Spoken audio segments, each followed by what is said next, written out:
Ladies and gentlemen, we thank you so much for joining us this evening. We're coming to you live from the streets of War, West Virginia for this monumental contest. Appropriately enough, the mighty Hobo is defending his prestigious Hobo Camp champ against capable grappler J.C. Dykes Jr. in a street fight.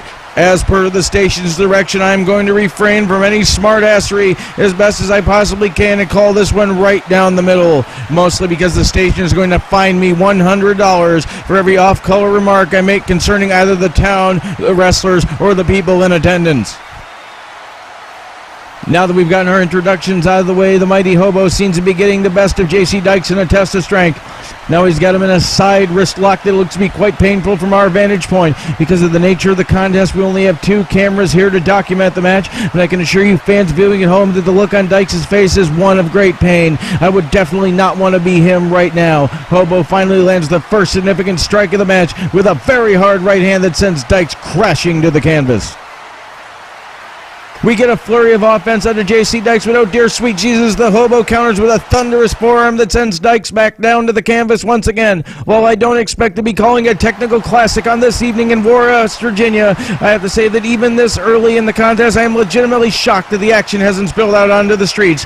Before the bell sounded, I heard some local officials saying to my producer, Frank, in the truck, that they were actually contemplating getting an insurance adjuster into town on standby so that they can assess the property damage caused by the brawl between these two as soon as possible. Dykes is being choked up against the ropes by the mighty Hobo, and despite the referee's completely illogical use of a count in this street fight, perhaps he is going to be the one voice of reason in what I feel is a powder keg that's just about to explode. Both men are trading kicks to the gut with each other, which isn't hurting the mighty Hobo. This doesn't surprise me at all because the Hobo is an extremely large man and there's several layers that Dykes would have to kick through for it to cause any kind of damage. So Frank, that's going to be the first find of the night, huh? Me saying that he's excessively rotund for a wrestling transient and that you'd have to get the jackhammer to reach through his vital organs? Okay, people, we're up to $300 in fines now. Seeing as how the station was only paying me $250 to call this contest, it's time to unleash hell. The mighty Hobo and Dykes have spilled out onto the streets of War, West Virginia to battle it out in a surprising turn of events. They aren't already covered in potting soil because I honestly assumed when I got here the streets weren't going to be paved yet.